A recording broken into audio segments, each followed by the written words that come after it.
Well guys, welcome back to my channel. आज इस video के अंदर हम बात करने वाले हैं म्यूचुअल फंड्स वर्सेस ईटीएफ। यानी कि यदि आप कंफ्यूजन में हैं कि हम म्यूचुअल फंड में इन्वेस्टमेंट करें या फिर हम ईटीएफ के अंदर इन्वेस्टमेंट करें, कंफ्यूजन आपका इस वीडियो को देखा हुआ पूरा कंफ्यूजन दूर हो जाएगा और आपको क्लियर कट मालूम पड़ जाएगा कि आपके लिए म्यूचुअल फंड अच्छा है या फिर ईटीएफ अच्छा है। यानी कि वीडियो काफ़ी इन्फॉर्मेटिव होने वाला है। जल्दी से इस वीडियो को लाइक कर दीजिए, शेयर कर दीजिए, चैनल पर नए हैं तो चैनल को सब्सक्राइब कर लीजिए और बेल आइकन को प्रेस जरूर कीजिएगा, जिससे कि आपके पास वीडियोस के नोटिफिकेशन पहुंचते रहें। क्योंकि बहुत सारे लोग बोलते हैं कि हमारे पास आपके चैनल का नोटिफिकेशन ही नहीं आता है, तो नोटिफिकेशन आइकन के लिए बेल आइकन को जरूर प्रेस कीजिएगा। तो देखिए, पहले हम समझ लेते हैं कि अच्छा किसके लिए कौन सा है, इसकी हम चर्चा बाद में करेंगे। पहले हम ये बात कर लेते हैं कि म्यूचुअल फंड और ईटीएफ में डिफरेंस क्या होता है। तो देखिए, म्यूचुअल फंड की अगर बात आप करते हैं तो इसके अंदर कई सारी कैटेगरीज होती हैं, ठीक है ना। जैसे कि स्मॉल कैप है, आपका मिड कैप है, लार्ज कैप है, ठीक है ना, फ्लेक्सी कैप है, बहुत सारी कैटेगरीज होती हैं। अब कैटेगरी तो आपका रिस्क के हिसाब से अलग अलग आपका रिस्क प्रोफाइल बन जाता है, लेकिन जो मेजर डिफरेंस होता है वो क्या होता है कि जो म्यूचुअल फंड होता है, इसको जो होता है ना फंड मैनेजर, वही मैनेज करता है। फंड मैनेजर, जैसे कि आपने किसी म्यूचुअल फंड के अंदर एसआईपी की या लमसम किया, तो फंड मैनेजर क्या करेगा, आपके पैसे को कंपनी के अंदर लगाएगा, इन्वेस्ट करेगा। तो जब भी मार्केट जब बंद हो जाता है, उसके बाद फाइनल एनएवी आती है, एनएवी यानी कि नेट असेट वैल्यू। तो नेट असेट वैल्यू जो आती है, उसी के हिसाब से हमें यूनिट मिलती है। मान लीजिए किसी फंड की एनएवी चल रही है 10 रुपये और आपने 100 रुपये आपने इन्वेस्ट किए हैं, तो 100 रुपये आपने इन्वेस्ट किए हैं, 10 रुपये रेट चल रही है, तो आपको पास 10 क्वांटिटी मिल जाएगी, क्यूटीवाई यानी कि 10 क्वांटिटी आपको क्या मिल जाएगी, एनएवी की आपके अकाउंट के अंदर ट्रांसफर हो जाएगी आफ्टर 3:30 के बाद, यानी कि 3:30 बजे के बाद में एनएवी लेटेस्ट आती है और आपको आपकी एनएवी आपके अकाउंट के अंदर क्रेडिट हो जाती है। ये आपका क्या म्यूचुअल फंड के रहता है। ईटीएफ क्या रहता है, जस्ट लाइक स्टॉक्स, जो स्टॉक होते हैं ना उसकी तरह ही होता है और इसको हम कभी भी बाई कर सकते हैं, कभी भी हमारा मन करता है तब बाई कर सकते हैं। सपोज दैट, अब जैसे कि आपने देखा था कल हिडनबर्ग की रिपोर्ट आई थी। हिडनबर्ग की रिपोर्ट के अकॉर्डिंग मंडे, यानी कि आज ट्यूसडे है, मंडे को मार्केट सुबह के टाइम पे क्या हुआ था, बहुत ज़्यादा नेगेटिव चला गया था, ठीक है ना, नेगेटिव चला गया। अब आप चाह रहे थे कि उस नेगेटिव पॉइंट में मैं खरीद लूँ, बाई कर लूँ, तो क्या आप म्यूचुअल फंड में बाई कर सकते थे? नहीं कर सकते थे। आप क्या नहीं कर सकते थे, क्योंकि मार्केट, मान लीजिए कल एकदम मार्केट ओपन हुआ, नीचे आया मार्केट, फिर मार्केट ने क्या किया, रिकवर कर लिया। तो आप यहाँ पर अगर इन्वेस्ट करना चाह रहे थे तो आप म्यूचुअल फंड में इन्वेस्ट नहीं कर पाते, क्योंकि म्यूचुअल फंड का जो बाई करते तो पूरे दिन का जो लास्ट एनएवी कैलकुलेट होती है मार्केट खत्म होने के बाद में, उसके अकॉर्डिंग आप बाई कर पाते। यानी कि मार्केट यहाँ पे खुला था और थोड़ा सा मार्केट ऊपर या मार्केट यहाँ पे लगभग लमसम मार्केट क्या हुआ, बंद हो गया, यानी कि जहाँ पे खुला वहीं पे मार्केट रहा और जो भी फंड मैनेजर ने बाई सेल किया हुआ तो उसके हिसाब से एवरेज एनएवी आपकी निकल के आ जाएगी, तो आपको ज़्यादा फायदा नहीं मिलेगा। लेकिन अगर आपने यहाँ पे बाई किया होता म्यूचुअल फंड को, तो आपको फायदा अच्छा मिल जाता, लेकिन यहाँ पे आप म्यूचुअल फंड को बाई कर ही नहीं सकते हैं।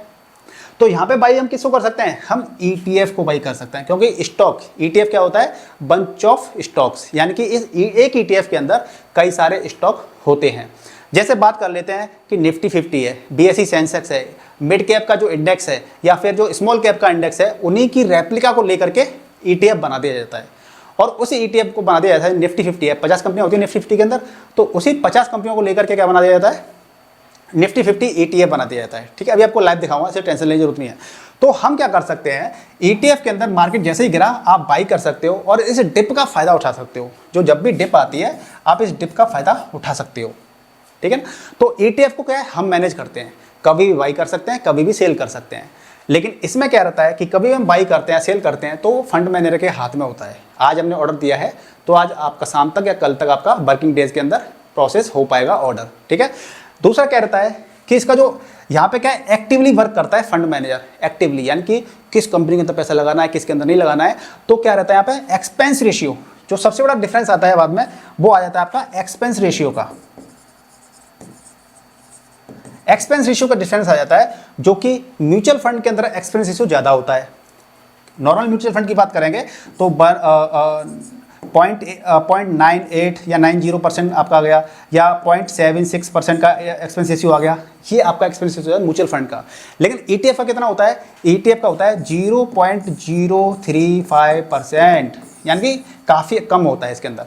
लेकिन इसके अंदर आपका बाई सेल का चार्ज लगता है। तो ठीक है, हम लॉन्ग टर्म के लिए इन्वेस्ट कर रहे हैं, हर महीने मान लीजिए हम 5 या 10 हज़ार लगा रहे हैं, तो थोड़ा चार्ज लग जाएगा, 10, 5, 20 पैसे लग जाएगा, 1 रुपये 2 रुपये लग जाएगा, कोई दिक्कत नहीं है, ठीक है ना। तो इस तरीके से हम क्या कर सकते हैं, इसके अंदर एक्सपेंस रेशियो होता है और यहाँ पर आपका क्या है, एक्सपेंस रेशियो ज़्यादा होता है।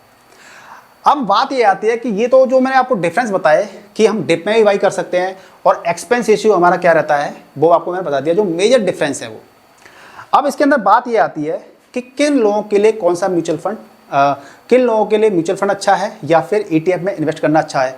इसको बात करें, पहले आपको मैं लाइव थोड़ा सा मार्केट दिखा देता हूँ, थोड़ा आप भी तो म्यूचुअल फंड से रूबरू हो जाए ना, ठीक है ना। अगर आप ETF में इन्वेस्ट करना चाहते हैं या फिर म्यूचुअल फंड में इन्वेस्ट करना चाहते हैं तो आप एंजल वन या अपस्टॉक का लिंक मैंने वीडियो के डिस्क्रिप्शन डाल दिया है, आप उस पर क्लिक करके अपना अकाउंट ओपन करके इन्वेस्टमेंट जर्नी को स्टार्ट कर सकते हैं। अब आप यहाँ पे देखेंगे एंजल वन मैंने ओपन कर लिया, यहाँ पे आप आएंगे म्यूचुअल फंड, या पहले आपको ETF दिखा देता हूँ, जैसे कि निफ्टी 20 की बात कर लेते हैं। निफ्टी 20 की बात कर लेते हैं तो देखिए निफ्टी 20 में यहाँ पे देखूंगा तो मेरे पास निफ्टी 20 आ गया, मैं इस पर क्लिक करूंगा। अब मैं चार्ट आ गया निफ्टी 20 का, यहाँ पे ओवरव्यू पे जाऊंगा और ओवरव्यू में आप देखेंगे नंबर ऑफ स्टॉक, यानी कि ये निफ्टी 50 की रेप्लिका है निफ्टी 20, तो इसका क्या है 50 स्टॉक है इसके अंदर और इसका नाम क्या है, निप्पॉन इंडिया ETF निफ्टी 50 20, ठीक है। 31,055 करोड़ का इसका फंड साइज है। हिमांशु मांगे इसके फंड मैनेजर हैं। 2001 के अंदर आया था ये और इसकी परफॉर्मेंस देख सकते हैं आप, 5 दिन की परफॉर्मेंस क्या है, ईयर टू एंड कितनी है, 1 साल की कितनी है, 5 साल की कितनी है और मैक्स आप देख सकते हैं 2436%, यानी कि 24 गुना पैसा इसके अंदर हो गया होता अगर आपने इसका पैसा 2001 के अंदर लगाया होता तो, ठीक है।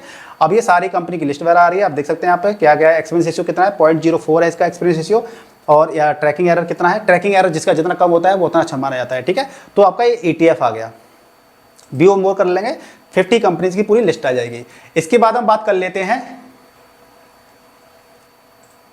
एक म्यूचुअल फंड की। अब म्यूचुअल फंड में आप जाएंगे तो म्यूचुअल फंड जैसे कि HDFC म्यूचुअल फंड मैंने ओपन कर लिया, तो पिछले 5 साल का परफॉर्मेंस आप देख सकते हैं यहाँ पे, ऑल टाइम का 21.5% का रिटर्न दिखा रहा है यहाँ पर, ठीक है। तो इस तरीके से दोनों के मैंने आपको बता दिया, ETF म्यूचुअल फंड। अब बात मुद्दे की ये आती है कि आपके लिए म्यूचुअल फंड अच्छा है या ETF अच्छा है। देखिए ETF, बहुत सारे ETF हैं, तो हमें अच्छे ETF की बात कर रहे हैं और अच्छे म्यूचुअल फंड की बात कर रहे हैं।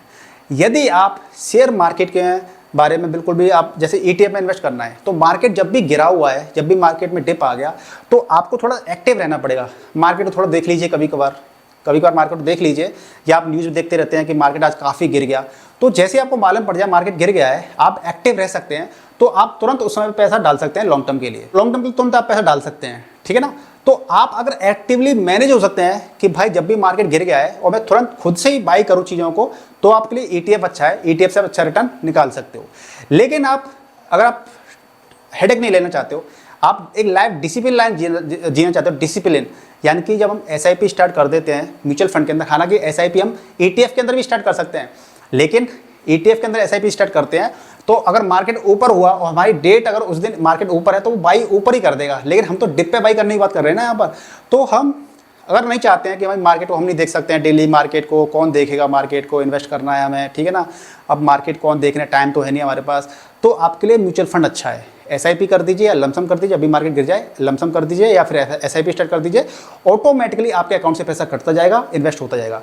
लेकिन अगर आप एक्स्ट्रा प्रॉफिट बनाना चाहते हैं, अगर आपके पास टाइम है, आप मार्केट को देखना जानते हैं कि मार्केट गिर गया है तुरंत बाई कर दूं मैं, तो आपके लिए ETF अच्छा है। तो आप में से कितने लोगों के लिए आपके हैबिट के हिसाब से ETF अच्छा है या म्यूचुअल फंड अच्छा है? मैंने जो पॉइंट बताए इनके अलावा आप और भी कौन से पॉइंट आप जो जानते हैं वो प्लीज़ कमेंट कर बताइएगा, जिससे कि बाकी जो हमारे व्यूअर्स हैं वो कमेंट भी बहुत सारे लोग पढ़ते हैं और एक दूसरे से हम नॉलेज को शेयर करेंगे तो ज़्यादा कुछ सीखेंगे। तो वीडियो पसंद आए तो इस वीडियो को लाइक कर दीजिए, शेयर कर दीजिए, चैनल पर नए तो चैनल को सब्सक्राइब कर लीजिए, बेल आइकन को प्रेस जरूर कीजिएगा, जिससे कि आपके पास वीडियोस के नोटिफिकेशन पहुंचते रहें। और यदि आप भी ETF में या फिर आप म्यूचुअल फंड में लॉन्ग टर्म इन्वेस्टमेंट करना चाहते हैं तो उसके लिए आपको डीमैट अकाउंट की आवश्यकता पड़ेगी। उसके लिए आपको वीडियो के डिस्क्रिप्शन में आप एंजल वन या फिर अपस्टॉक का लिंक का दे रखा है वीडियो के डिस्क्रिप्शन में, आप उन पर क्लिक करके अपना अकाउंट ओपन कर सकते हैं। और ETF के लिए हमें डीमैट अकाउंट की आवश्यकता पड़ती है, म्यूचुअल फंड के लिए हमें डीमैट अकाउंट की आवश्यकता नहीं पड़ती है।